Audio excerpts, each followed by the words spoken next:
Tiger పార్క్లో టైగర్ని దగ్గర నుంచి చూసి టచ్ చేసి ఫీల్ అయిన తర్వాత రిమైనింగ్ టైగర్ పార్క్ని ఎక్స్ప్లోర్ చేయడానికి బయలుదేరాము. ఇక్కడ అన్ని టైగర్సే, వేరే ఏ యానిమల్స్ లేవు. ఇంత పెద్ద పెద్ద టైగర్స్ని కూడా 1 feet డిస్టెన్స్లో క్లోజ్గా వాచ్ చేయగలిగాము.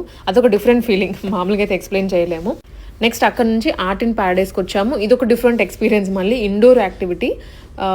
3D కైండ్ ఆఫ్ ఉంటుంది. మనకి విడిగా అయితే అసలు ఇమేజ్ ఇలా కనిపించదు, కానీ ఫోన్లో వాళ్ళ యాప్ డౌన్లోడ్ చేసి చూస్తే మనకి ఎక్స్పీరియన్స్ని పొందగలం.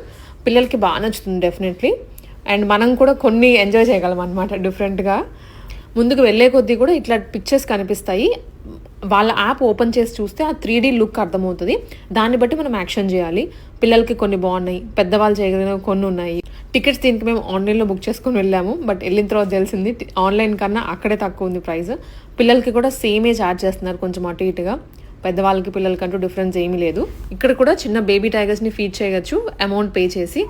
ఇక్కడే ఆల్మోస్ట్ ఒక 2 to 3 hours పట్టేస్తుంది. చాలా లాంగ్ ఉంది డిస్టెన్స్. అండ్ ఒక్కొక్కటి ఓపెన్ చేసుకొని వీడియోస్, ఫొటోస్ తీసుకోవాలి కదా, వెళ్ళిన దానికి గుర్తుండాలి. కాబట్టి అన్ని వీడియోస్ తీసుకొని మనం బయటకు వచ్చేటప్పటికి డెఫినెట్లీ ఒక 2 to 3 hours పడుతుంది. అండ్ వీటన్నిటిలో కల్లా హైలైట్ వచ్చేసి ఇది రూమ్ అంతా ఎల్సీడీస్ పెట్టేస్తారు, ఎల్సీడీస్. బ్యాక్గ్రౌండ్ లో మనకి ప్రొజెక్టర్ తో రిఫ్లెక్ట్ అవుతూ ఉంటాయి. చాలా చాలా బాగుంది. కూర్చొని రిలాక్స్ కూడా అవ్వచ్చు. ఒక డిఫరెంట్ వరల్డ్ ఫీల్ వస్తుంది. అండ్ ఇది ఫినిష్ చేసుకుని మా హోటల్కి వచ్చేసాము. మా హోటల్ అక్కడ నుంచి వాకబుల్ డిస్టెన్స్ లోనే ఉంది. లంచ్ అయితే ఏం చేయలేదు, ఆప్షన్స్ కూడా చాలా తక్కువ ఉన్నాయి. వెతుక్కొని వెళ్ళాలంటే అసలు ఇండియన్ లేవు, ఇండియన్ ఉన్నా సౌత్ ఇండియన్ అయితే అస్సలు దొరకలేదు. ఇక్కడ లాంగ్ డిస్టెన్స్ లో ఉన్నాయి. ఇంక ఇదంతా లేదని జస్ట్ స్నాక్స్, ఫ్రూట్స్ తినేసి రిలాక్స్ అయిపోయి